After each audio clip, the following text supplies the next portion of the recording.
Online School of English by Alex Rubinoff.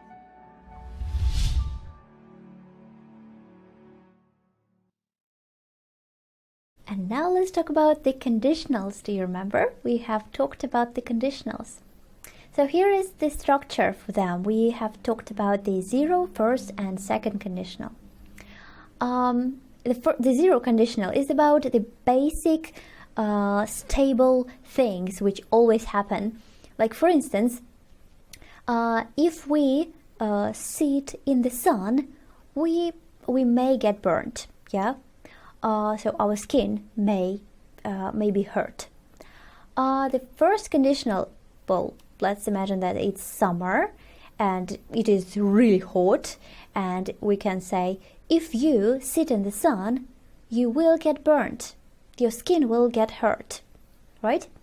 And the second conditional, it is winter. It is impossible for us to to get some tan. So we could say, if I sat in the sun, I would probably get burnt, but it's okay anyways. I wish it was sunny. All right. So let's use the same structure and make up some sentences using the structure of conditionals. So to listen to the radio is going to be our example. If I listen to the radio, I always turn it up, make it louder. If I listen to the radio tomorrow, which is possible, I will turn it up. Second conditional, unreal, now, but unreal. If I listened to the radio every day, but I don't, I would turn it up, probably, right? So another phrase will be to talk to my parents. Please use it as a condition in every conditional that we've talked about. Right? Please click to pause the video and write them down or say them aloud. Okay, ready? Very good. Another one will be to be sick as a condition. Please use it as a condition. If you are sick, what do you always do? If you get sick, what will you do? And if you were sick now, what would you do? Gorgeous. Well then, thank you very much. Very good. Now let's talk about modals. Do you remember modal verbs? So we remember should.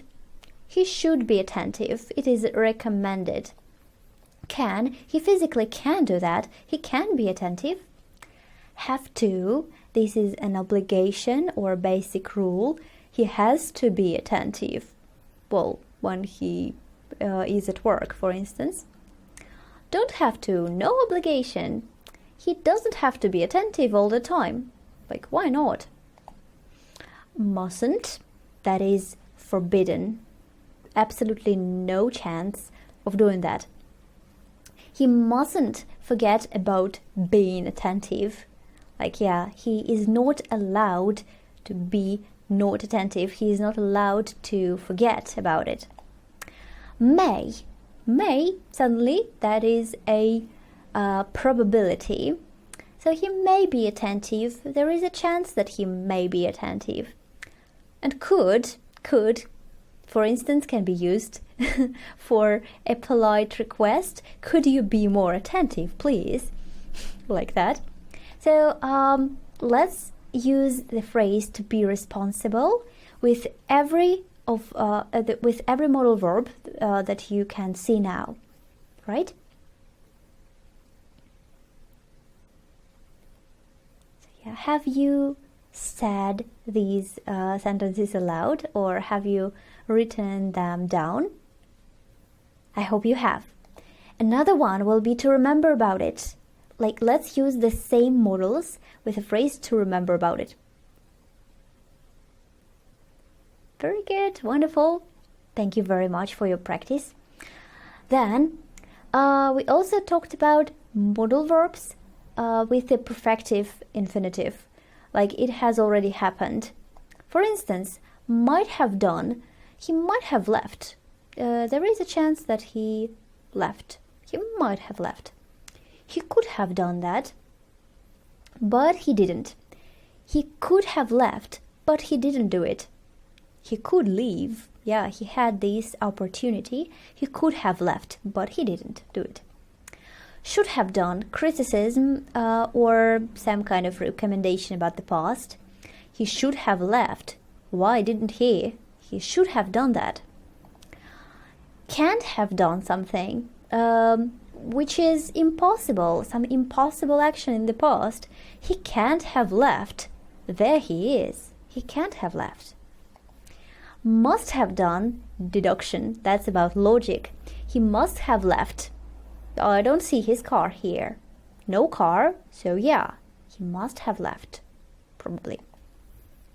Let's use a phrase to study Japanese and use it in every structure that we can see with modals, with have done, have plus the third form of the verb.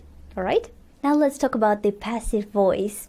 So I have prepared a little table for you. Here it goes. Fortunately, we may use less tenses than there actually are.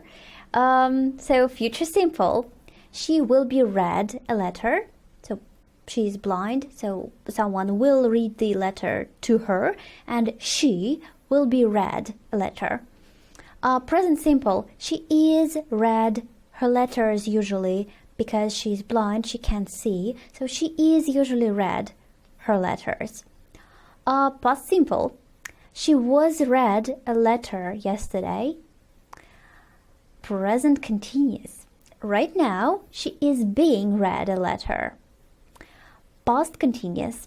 She was being read a letter at that moment. So yeah, but someone interrupted them. Future perfect. By the end of the week, she will have been read this letter. So probably there is no one who could do that now, but by the end of the week, for sure, that will be finished. She has already been read this letter. The result. We have a result. She knows what there is, what is written there. And past perfect. She had been read that letter. That's why she was upset yesterday. Now she is not upset, but then she was, because she had been read that letter already. So let's use this same structure with the phrase to be invited. All right, please click to pause the video and say these sentences aloud, or you may write them down as you wish, and use the structure of passive voice. All right? Okay, would you like to check it? If you want to, we may check it. So to be invited, let's check. We will be invited next week. We are invited by her every year. We were invited last month. Present continuous. We are being invited right now. Sorry, please don't interrupt us. We were being invited at that moment when my mom called me. Yep. Future perfect. We will have been invited by the end of this year. We have already been invited, which is great. We had been invited, and that's why we came to the party. Great. So if your sentences are a bit different, it's absolutely okay. The most important thing that you understand how it works and you use the correct structure. Okay? Right. So the next one is gerund. Let's revise the gerund a little bit. So what it is, to swim in the sea, the gerund is swimming in the sea, the process of swimming, right? For instance, swimming in the sea is fun. It is great, it is nice, it is very pleasant. So yeah, swimming in the sea is great. Although my mom can't stand swimming in the sea.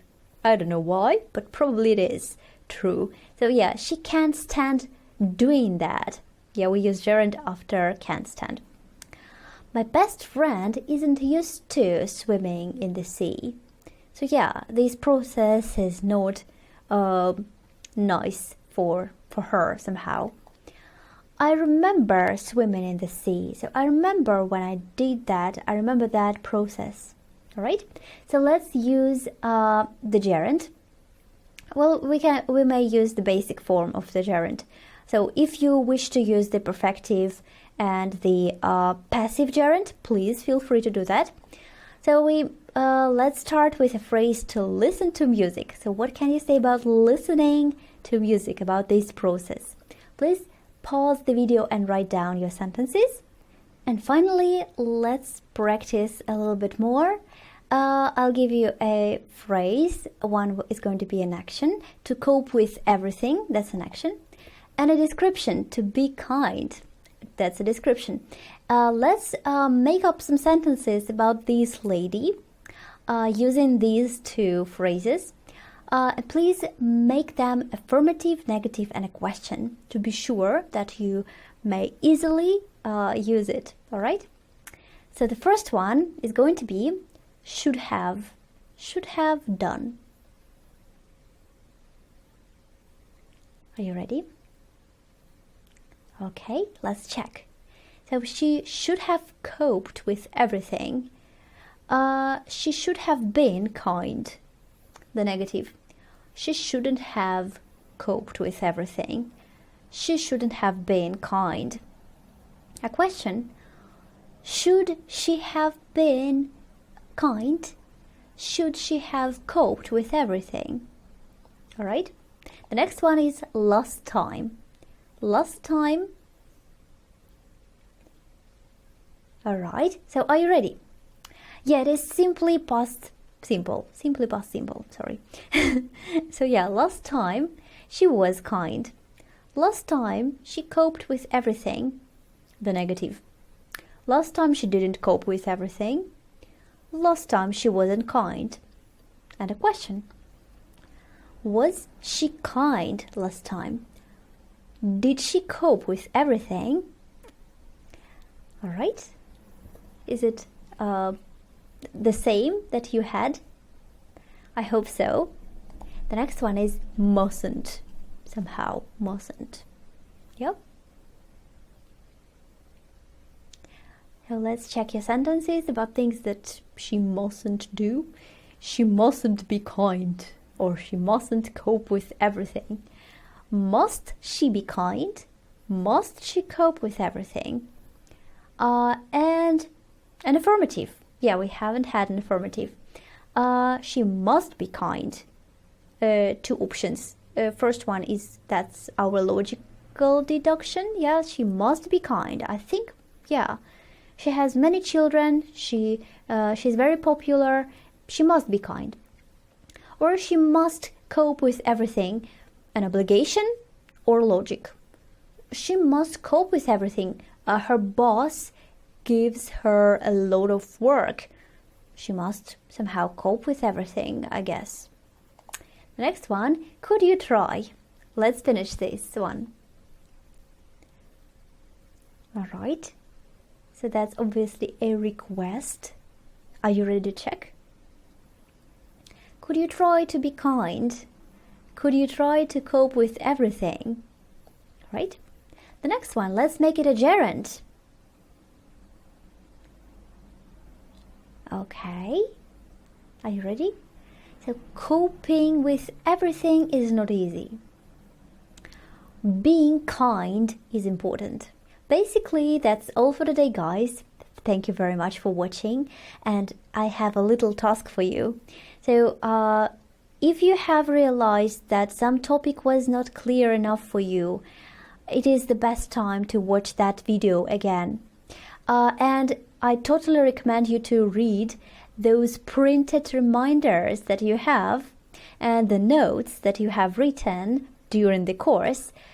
Because now it will help you to revise everything that we've studied. Also, feel free to ask your second teacher about anything you've studied. And I wish the best of luck to you, and see you very soon during this week.